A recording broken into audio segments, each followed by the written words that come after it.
जानवर का जब गोश्त बना लिया जाए, गोश्त को आपस में मिक्स कर लिया जाए, हड्डियां, गोल बोटियां और बाकी हर तरह का गोश्त, इसको मिला लिया जाए। मिलाने के बाद गोश्त के 3 हिस्से कर लिए जाए। 3 हिस्सों में से एक हिस्सा कुर्बानी वाला खुद रख ले और एक हिस्सा अपने अजीज और रिश्तेदारों में तकसीम करवाए और तीसरा हिस्सा मोहल्ले और इलाके के उन अफराद को तकसीम करे कि जिनके यहाँ कुर्बानी नहीं है।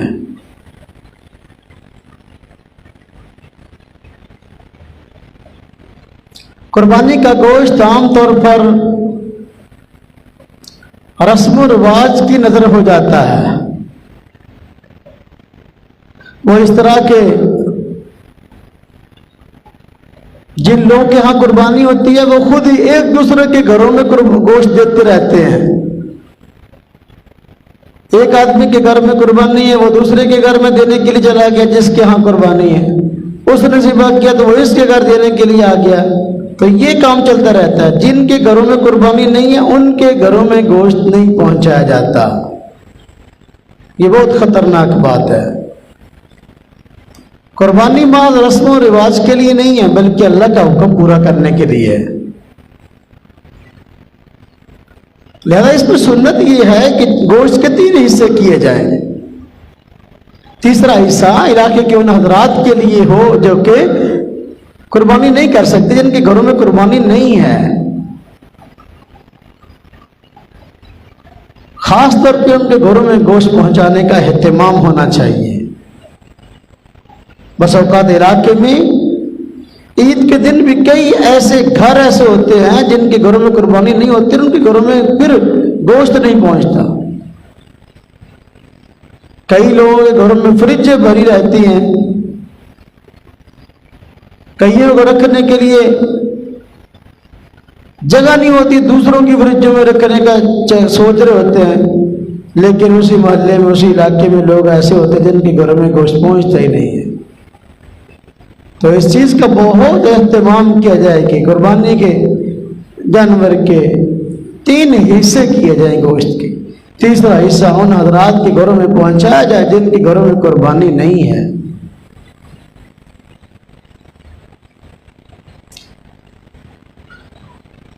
इस्लाम ने किसी भी मौका पर गुरबा को फरमोश नहीं किया।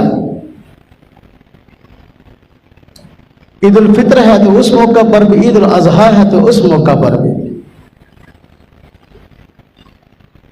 ईद उल फित्र के दिन ये इंतजाम किया गुरबा का कि भाई मालदार लोग, साहब हसीद लोग अपना सदक़तुल फित्र ईद पढ़ने से पहले अदा करके आए।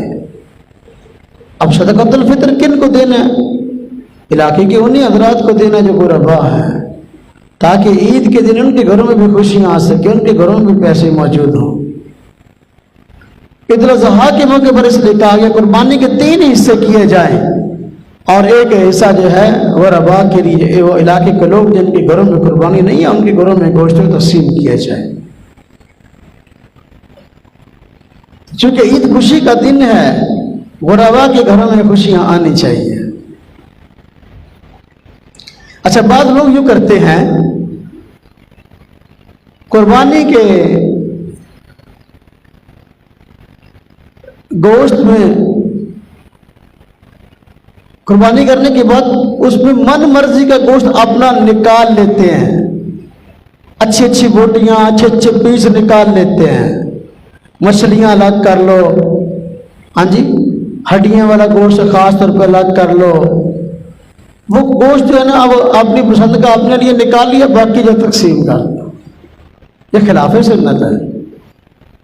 जानवर को ज़िबा करने के बाद जब गोश्त बना लिया, अब गोश्त को आपस में मिक्स करो, सारे के सारे गोश्त के 3 हिस्से करो।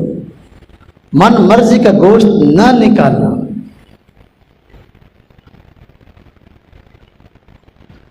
बाद लोग यूं करते हैं, जिनके घरों में बड़े जानवरों की कुर्बानी भी होती है और छोटे की भी होती है, तो कहते हैं बड़ा जानवर तकसीम कर दो, छोटा जानवर जो है वो खुद रख लो। यानी बकरा फ्रिज में रख लो और बड़े जानवरों का गोश्त तकसीम कर दो, ये भी खिलाफ सुन्नत है। जितनी कुर्बानियां हैं, हर कुर्बानी के गोश्त का तरीकाकार ये है कि हर कुर्बानी के जानवर के 3 हिस्से किए जाए। एक हिस्सा अपने लिए, एक रिश्तेदारों के लिए, एक इलाके के उरबा के लिए। लिहाजा बड़े गोश्त को तकसीम करना और छोटे को रख लेना ये फ्रिज के अंदर, ये भी खिलाफ सुन्नत है।